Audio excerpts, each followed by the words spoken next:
कि अगर आप लोगों की कोई परीक्षा विगत परीक्षाओं के संबंध में है, खास करके TRE 2 के संबंध में अगर कोई परीक्षा है, कोई संशय है, उसमें अनुरोध है तो बता दें। रिजल्ट में इस बार कहीं से पिछले बार की तरह कोई आरोप प्रत्यारोप ज़्यादा नहीं आया, बस TRE 2 में सप्लीमेंट्री रिजल्ट का जो सवाल है अभी तक सवालों में, सप्लीमेंट्री रिजल्ट फॉर TRE 2, और कोई बात नहीं सर, वही है कि कल्याण विभाग का आया सप्लीमेंट्री, तो फिर इसका वो उसी से मिलता जुलता है मामला। और कोई? मैं तो तैयार था कि आप लोग शायद कुछ और भी पूछेंगे, तो आप लोग तो सिर्फ सप्लीमेंट्री रिजल्ट ही पूछ रहे हैं। क्या आप लोगों को उसके अर्हतांक, भाषा अर्हतांक का बिंदु पर प्रश्न नहीं है? आप लोग संतुष्ट हैं? सब लोग संतुष्ट हैं? वैसा कुछ नहीं है, कोई शिकायत नहीं है? तो मतलब कि कुछ लोग जो इसको तूल देने का कोशिश कर रहे हैं वो अनावश्यक कर रहे हैं। दूसरा, किसी एक समाचार पत्र में लिखा गया था कि TRE 2 में बड़ा गफलत हुआ और उसमें 15 जिलों के 18 सेंटर सुपरिटेंडेंट से शो कॉज किया गया। कुछ लोग उसको गफलत को गड़बड़ी और घोटाला और क्या क्या बोलने लगे। मुजफ्फरपुर से शायद खबरें आई है। नहीं, मैं जानना लोगों के माध्यम जानना चाहता हूँ कि आप लोग इस मामले में कोई विचार रखते हैं या कोई संशय है, कोई क्लैरिफिकेशन चाहते हैं?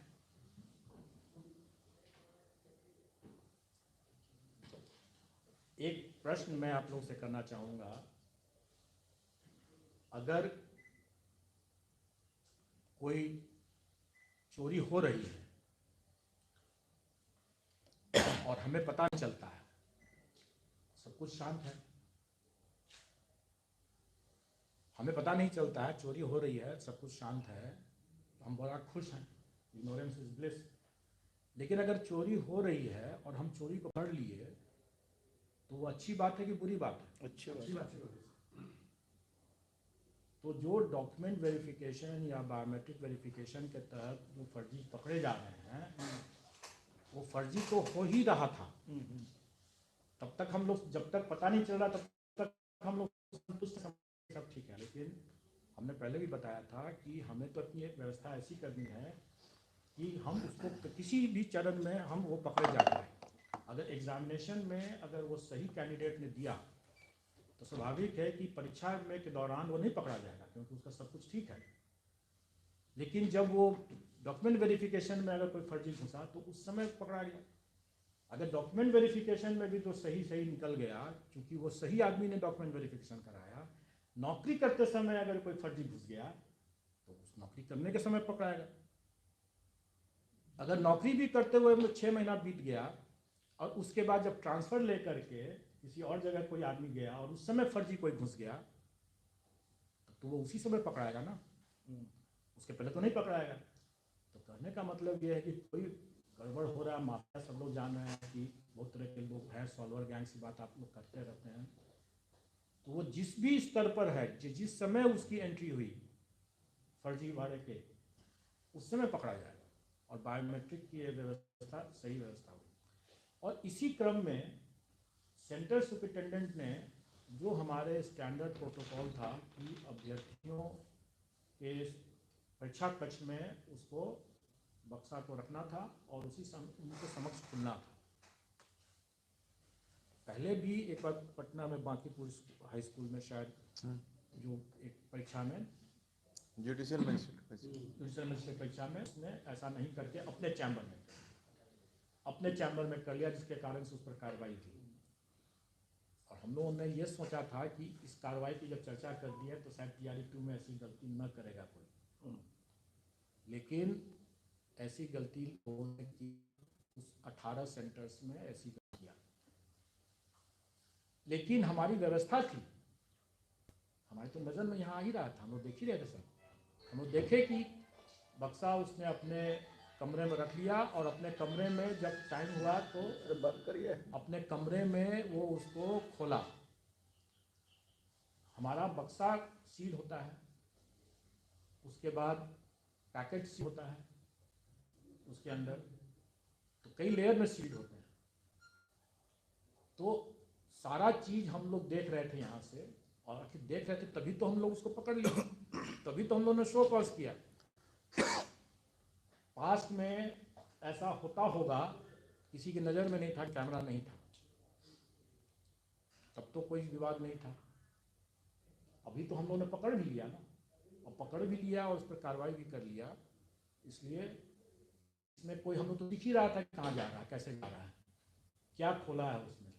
उसने बॉक्स खोला, पैकेट तो सील ही था, सील ही पैकेट लेकर कमरे में गया। तो इसलिए उसमें कोई लीक की बात नहीं थी, लेकिन हाँ वो हमारे गाइडलाइंस को, मानक को उसने पालन नहीं किया, और एक अनावश्यक रूप से उसने जो गफलत जो किया, जो पेपर में ठीक छपा है कि गफलत है, गड़बड़ नहीं है, कंफ्यूजन में उसने ऐसा किया है। उससे परीक्षा प्रभावित नहीं हुई, लेकिन उसने हमारे प्रोटोकॉल का उल्लंघन किया, इसलिए उस पर शो कॉज और उस पर कार्रवाई की बात हो रही है। इसलिए हम लोगों ने शिक्षा विभाग को कम्युनिकेट किया कि इतने मामले हैं और ये मामले ऐसे हैं। लास्ट पॉइंट जो आपने पूछा नहीं है, हड़ताल को भी लेकर बता देता हूँ। अगर हम कोई परीक्षा लेते हैं और उस परीक्षा में हम किसी को फेल नहीं करते, तो किसी को क्या तकलीफ है? जब उस परीक्षा और हम लोगों ने सबको पास कर दिया, तो इसमें क्यों तकलीफ होगी किसी को? लेकिन फिर भी कुछ लोगों को तकलीफ है, तो उसमें कोई, उससे बस नहीं, मुझे कहना है कि ऐसे गुमराह करने वालों में आकर के कोई, मुझे पता है कि कुछ लोग पैसा उगाही करते हैं, चंदा उगाही करते हैं, तो अभ्यर्थी लोग कृपा करके ऐसे लोगों से क्योंकि आपने पैर कुल्हाड़ी मारे पैसा। ये सर 18 केंद्र किस जिले के थे? 15 जिला थे। 15 जिला। 15 जिलों में 18 केंद्र। क्या शो कॉज किया पर? हाँ, TRA 2 हम लोग भेज दिया शिक्षा विभाग पर कार्य, क्योंकि ये तो प्रशासनिक कार्रवाई का दायरा आ जाता है ना। हमारे गाइडलाइन, हमारे प्रोटोकॉल को उन्होंने पालन नहीं किया, इसलिए उन लोग कार्रवाई कर। ये समाचार ऑलरेडी आ चुका है और मैं उसी की बात कर रहा हूँ। ये समाचार आ चुका है, लेकिन ये गफलत करके लिखा हुआ है, जो कि सही है। जयशंकर जी, लेकिन इसको लोग जो इसको पेपर लीक और इस तरह की जो अनावश्यक जो करने लग रहे हैं, लोग उसको रंग दे रहे हैं, उसके बारे में मैं बता रहा हूँ कि अनावश्यक इस तरह से रंग देने से कुछ फायदा नहीं है। वैसे आज आप लोगों ने देखा होगा कि इंडियन एक्सप्रेस में एक मुख्य पृष्ठ पर ही जो पेपर वाला जो कोर्ट जो पेपर लीक का जो कानून बन रहा है, उसके संबंध में कितने राज्य 5 साल में कितने राज्यों में कितने पेपर लीक्स हुए हैं, इसकी सूचना है। तो ये इसमें दिया हुआ है। सबसे ज़्यादा राजस्थान के यहाँ 7 पेपर लीक्स के मामले हुए पेपर में आया हुआ है। पॉइंट यह है कि जो पेपर लीक जानकारी में हो जाती है, वो उसी की बात होती है। जो छुपा रहता है वो पता नहीं चलता है किसी को।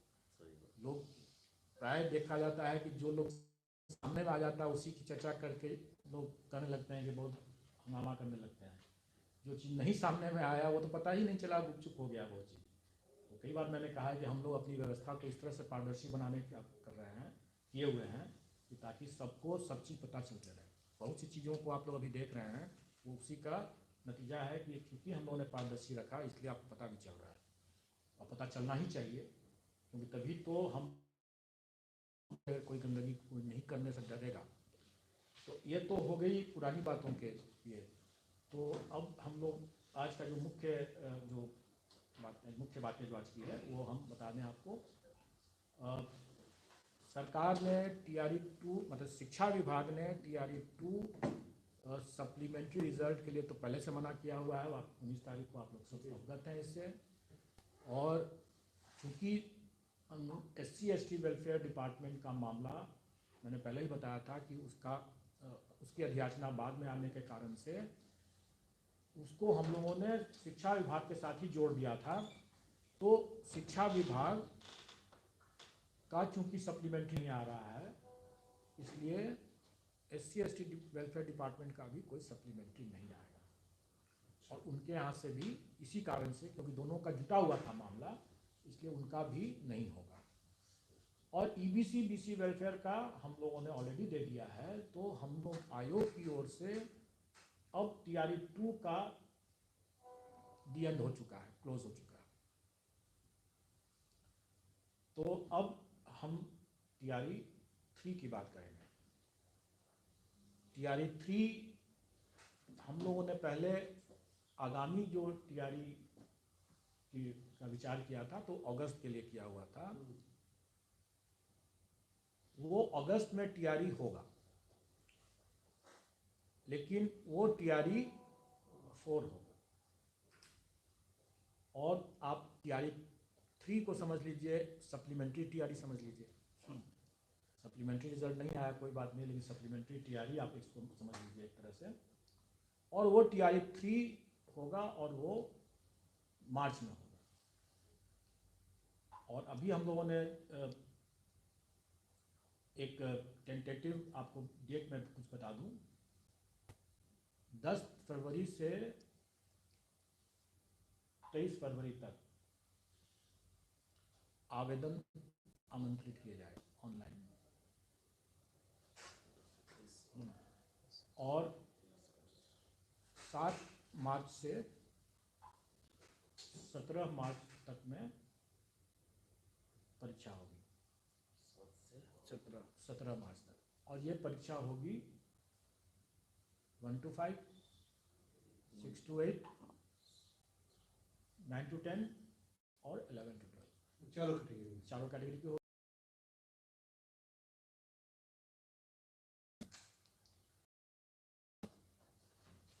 जब ये उसके बाद का आगे का कार्यक्रम रहेगा, बहुत जल्दी बनेगा उसका भी, वो हेड टीचर का है, लेकिन वो अभी नहीं, लेकिन बहुत जल्दी उसके लिए भी आएगा मामला।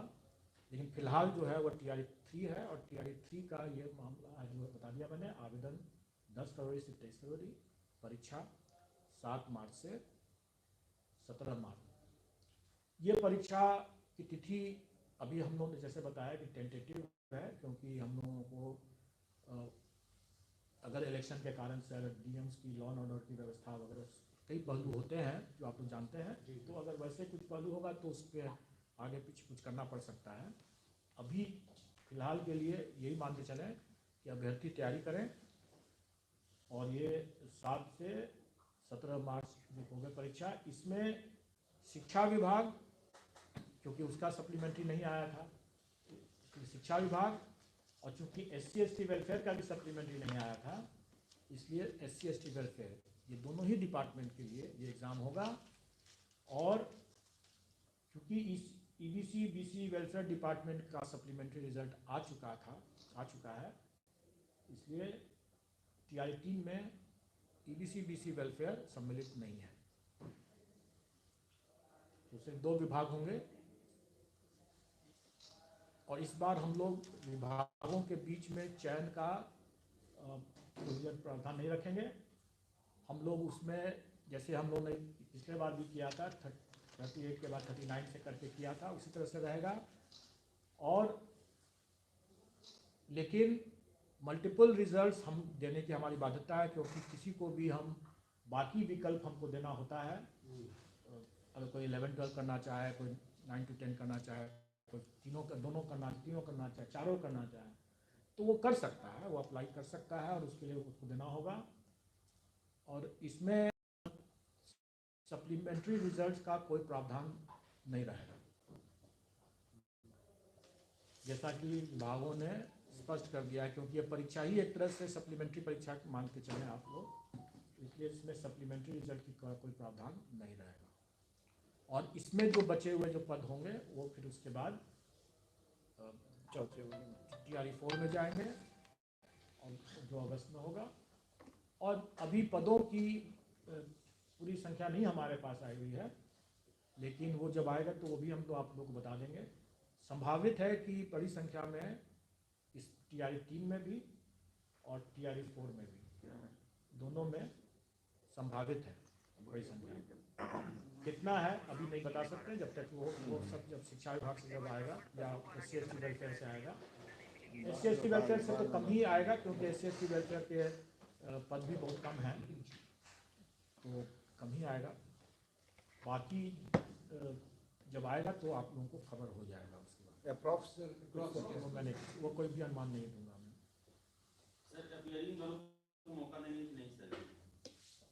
हम लोग का जो प्रावधान है उसमें कि जो आवेदन करने की अंतिम तिथि तक उनकी पात्रता होनी चाहिए जो है, उनका रिजल्ट जो है वो उस तारीख तक होना चाहिए। सर एसटीटी परीक्षा के फॉर्म लिए गए हैं तो ये बच्चे बैठेंगे तैयारी फॉर्म में जाएंगे। मैंने बता दिया कि जो हमारे जो आप इसको अगर जैसे मैंने पहले भी कहा, इसको सप्लीमेंट्री एग्जाम अगर के दृष्टिकोण उस तरीके से समझने में ज़्यादा आसानी लगेगा समझने में। डोमिसाइल क्या कर रहे हैं सर इस बार?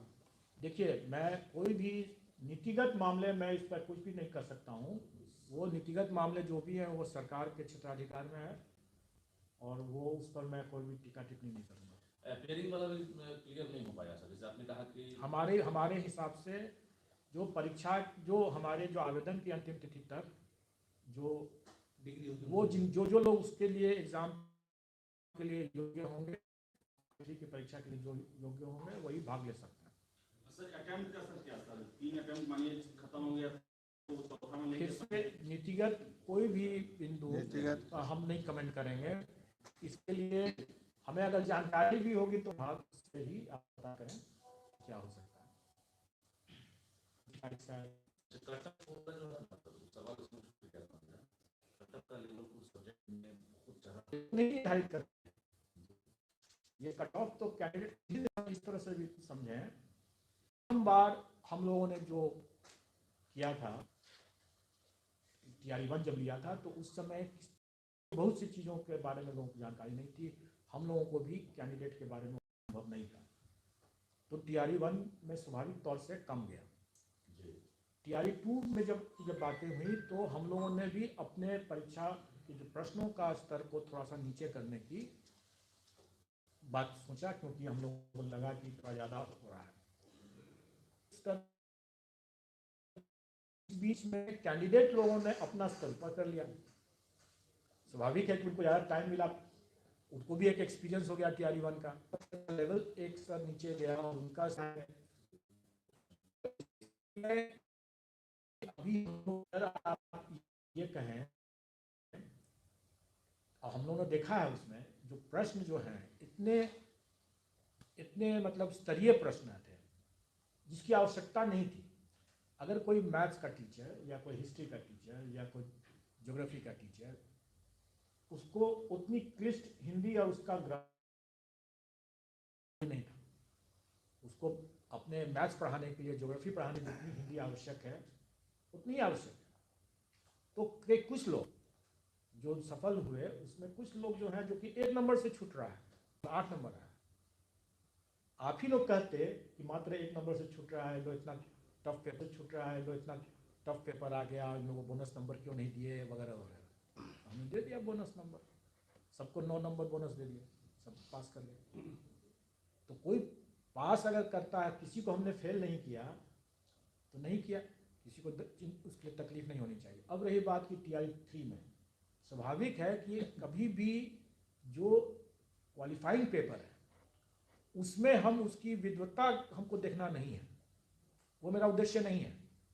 हमको देखना है कि वो मिनिमम उसको उतना ज्ञान है कि नहीं है।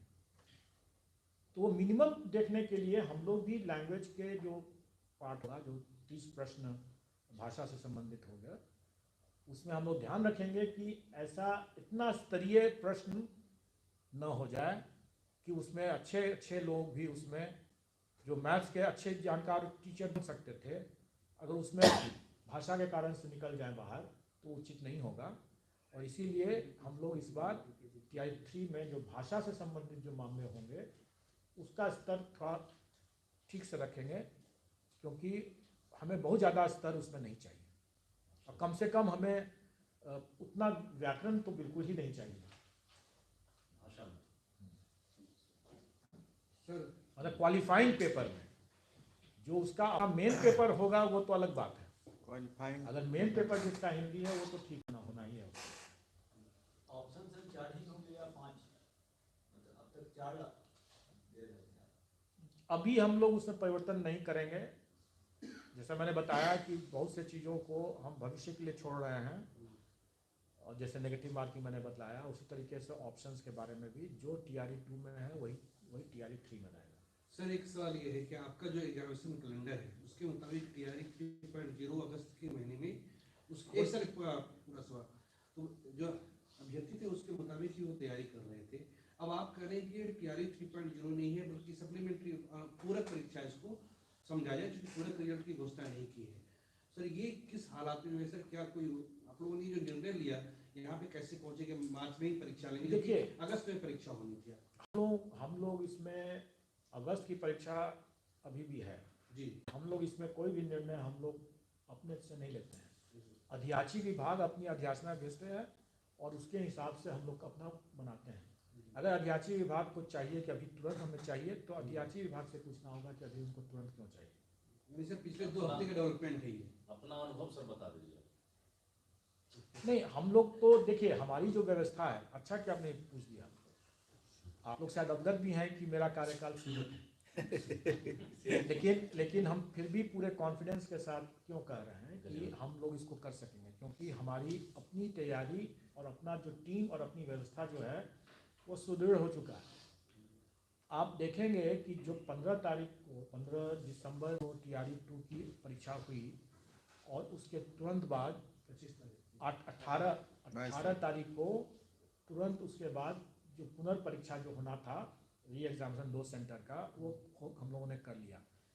इतने कम समय में हम लोगों ने कैसे कर लिया? इसलिए कि हमारे पास पूरी तैयारी है।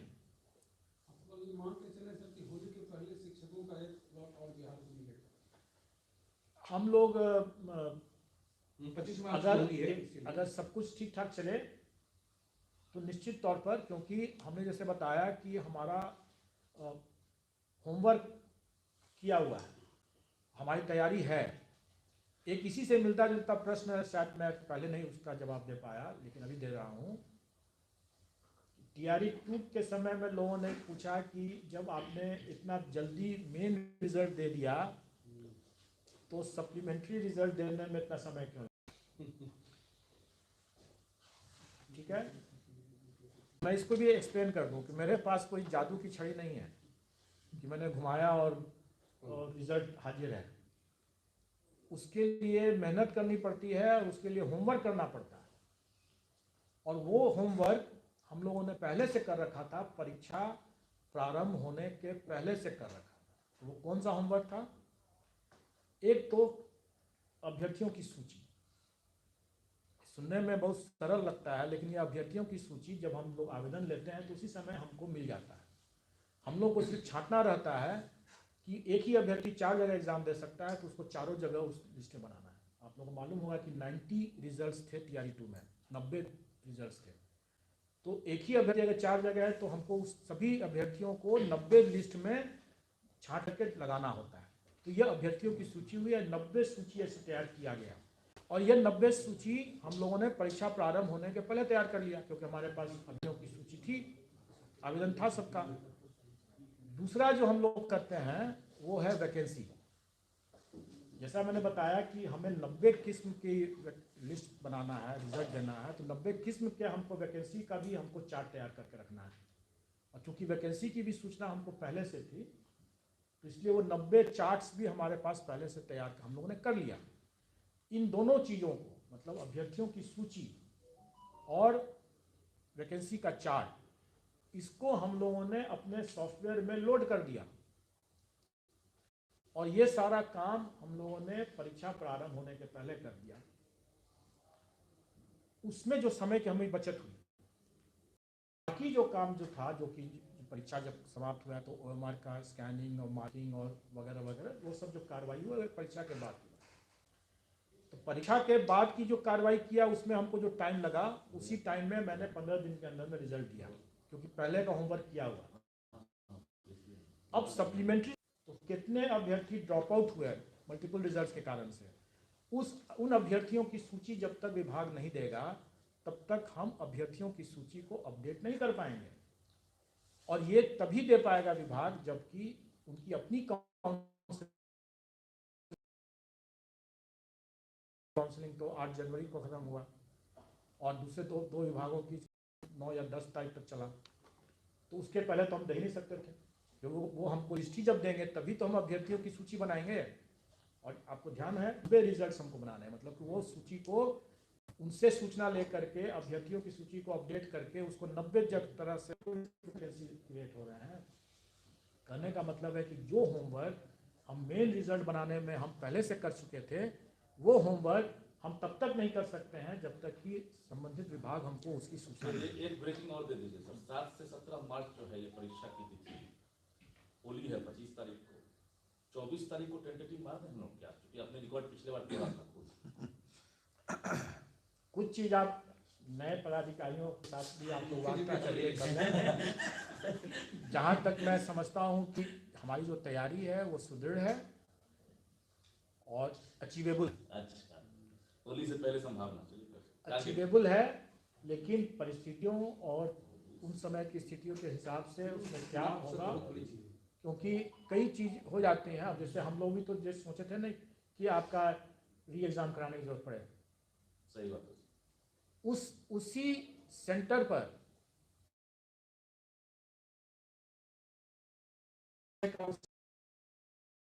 मैथ्स था ना, एक ही सेंटर पर हिंदी और मैथ्स था, उसमें मैथ्स के कैंडिडेट को भी हिंदी का ही प्रश्न पत्र बांध करके बैठ गया।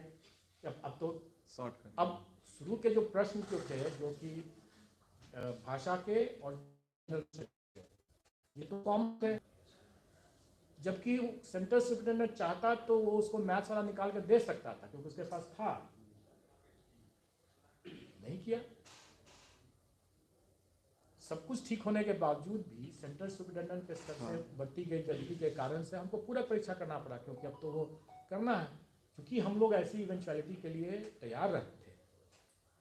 हमारा एक सेट स्टैंड बाई सेट तैयार, कोई नहीं सर, व्यवस्था बना दी है अब, ये व्यवस्था इसलिए मैं कह रहा हूँ कि सॉफ्टवेयर हमारा तैयार है, सूची हमारी तैयार है, सप्लीमेंट्री रिजल्ट आना नहीं है, इसलिए मेन रिजल्ट ही खाली पर फोकस करना है। मेन रिजल्ट पर फोकस करके, जैसे हम लोग ने बताया कि 7 दिन के अंदर में दे दिए हम लोग एग्ज़ाम ख़त्म होने के बाद, हम लोग इसमें भी जिसे 7 से 17 हमारा एग्ज़ाम ख़त्म हो जाएगा और हम लोग अगर 7 डेज में दे सकते हैं, दे सकते हैं। इस बार सर आपको कितने रिजल्ट बनाना है? इस बार 90 रिजल्ट की बात कर रहे हैं, इस बार कितने? क्योंकि एक विभाग को घट गया आपका। हाँ, इस बार घट जाएगा। शायद 23 या 24 मामले थे जो कि EBC BC वेलफेयर के थे। अभी आप लोगों ने सप्लीमेंट्री में भी देखा होगा, कुछ नहीं निकाल, हमें एक भी सप्लीमेंट्री निकालना है, एक कैंडिडेट को भी सिलेक्ट करते हैं तो हमें सभी रिजल्ट बनाना होता है। तो इसे शुरू से करना पड़ता है। हो गया सर, ऑब्वियसली सभी बाइट करना लेके निकले सर। भाई ये सर ओके, आपने बहुत-बहुत इतिहास धन्यवाद। बनाया सर। ये तो हम लोग के लिए आखिरी इंटरव्यू होगा सर यूपीएससी में सर। आखिरी में सर फिर अगले यूपीएससी में तो फिर